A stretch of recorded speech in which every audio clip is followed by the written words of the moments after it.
Have you ever had a place so peaceful, so personal, that it felt more like a heartbeat than a home? That was my cabin, tucked between whispering pines and a forgotten lake. It wasn't much, just timber, stone, and memories. My dad and I built it when I was 17. We didn't use blueprints. We used weekends, sweat, and silence. And over the years, that cabin became my therapy. Then one morning, a white envelope changed everything. Taped to the porch like a threat in broad daylight, it read, "Structure in violation. Tear down within 72 hours or face legal action." Signed, HOA Board President, Victoria Dent. Now, here's the twist. The land had been in my family for 4 generations.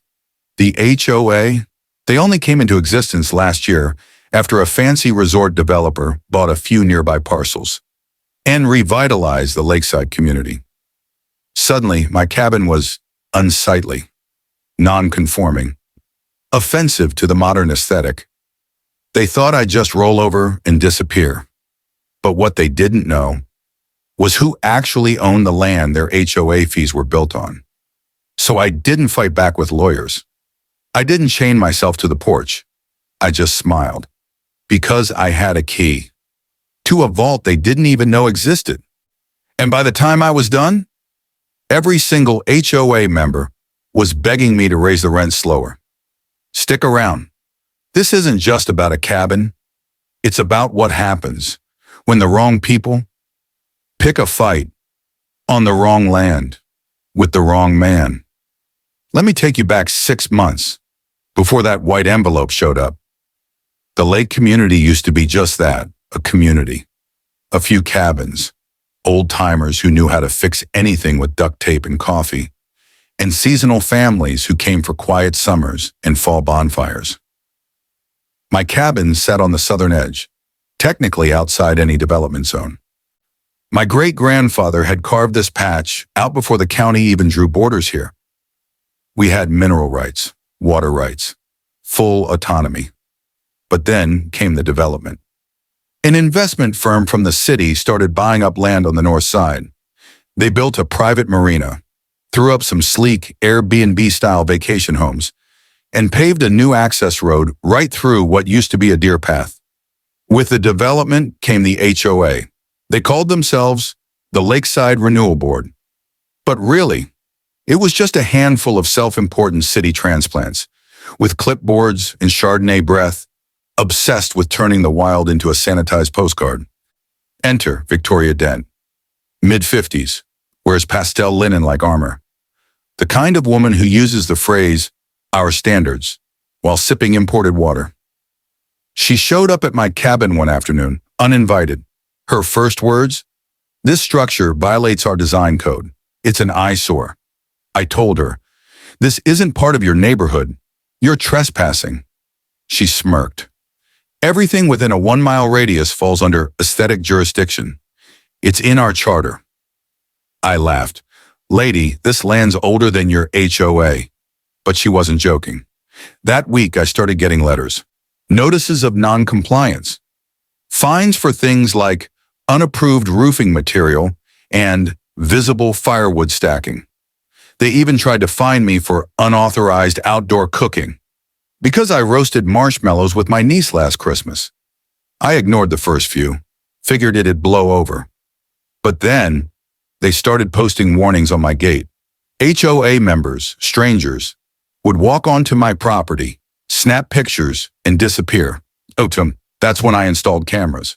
What I saw next, Victoria holding a clipboard, directing someone to measure the width of my cabin deck. It was harassment, disguised as governance. The neighborhood? Split right down the middle. Half the old-timers stayed quiet, afraid of HOA retaliation. The new crowd, young, wealthy, detached, just nodded along with whatever Victoria said. I tried talking to her. Offered to plant trees to block the view from their new developments. She refused. Said my presence was driving down their property values.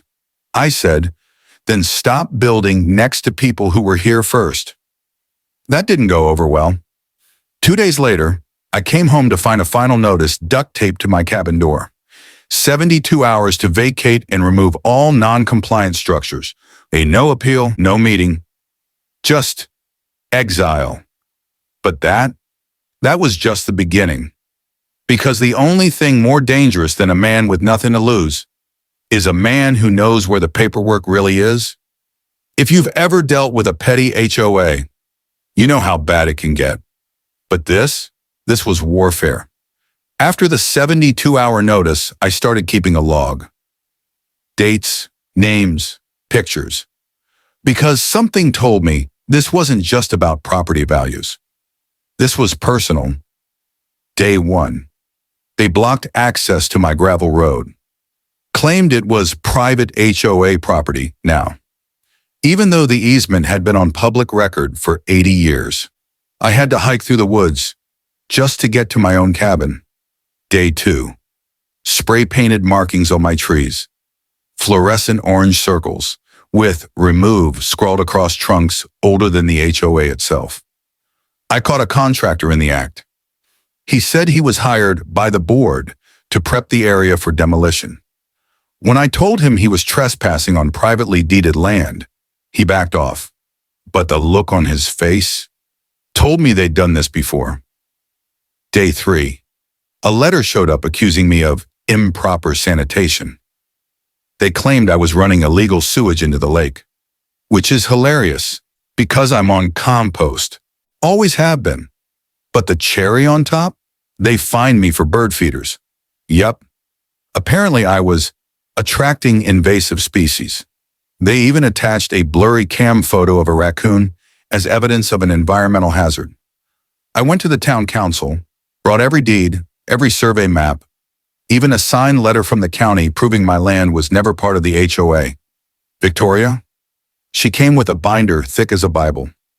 She accused me of being a hostile occupant, said I was destroying community harmony. And as I walked out of that meeting, she muttered under her breath, "We'll turn it into a yoga retreat. Much better energy." That was it. I poured a glass of whiskey, pulled out the manila folder my grandfather left me. Inside, not just a deed, a land lease agreement from 1968. My family had leased the land to the county for development, roads, utilities, and tucked inside a clause. All residential development within Parcel A to remit annual land use payments to the original landholder or representative entity at fair index market rates. Translation? The HOA properties were built on leased land, my family's land, and no one had been paying rent. For decades, I called my attorney. She nearly choked on her coffee. "Do you understand what this means?" she asked. "Not yet," I said, "but I'm ready to find out." They wanted war? I brought a spreadsheet. My attorney filed to reactivate the 1968 lease, retroactively. And I formed a holding company, Nodalnor Iron Pine Properties, LLC. Every HOA member received a letter. As of this date, the land beneath your property is subject to an active lease renewal. Please remit rent within 30 days or vacate. Then I tiered the rent. $800/month for old-timers. $1 month for standard residents. $3 month for Airbnbs and vacation homes. I even offered a loyal neighbor discount to those who had defended me. Some called to apologize.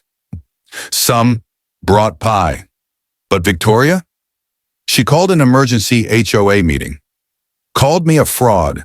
Said I was extorting the neighborhood. So I sent every board member a notarized copy of the lease, a county-certified verification, a notice of default. By week's end, the HOA treasurer resigned.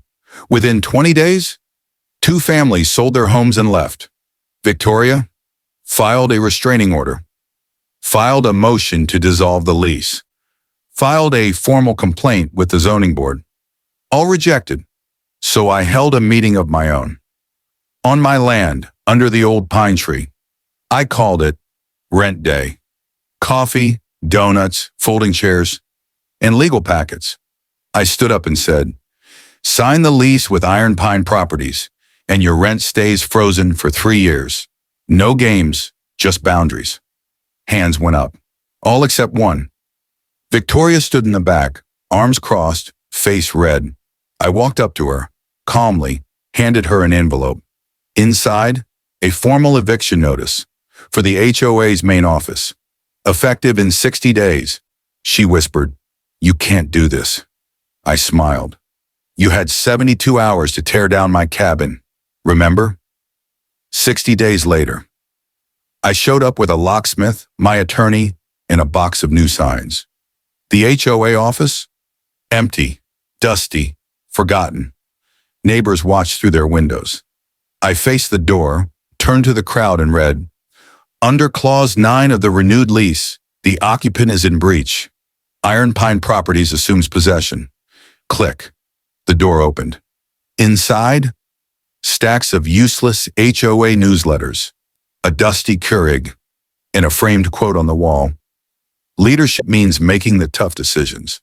I left it on the sidewalk, took down the sign, replaced it with a new one. Iron Pine Community Resource Center. Free books, shared tools, coffee machine.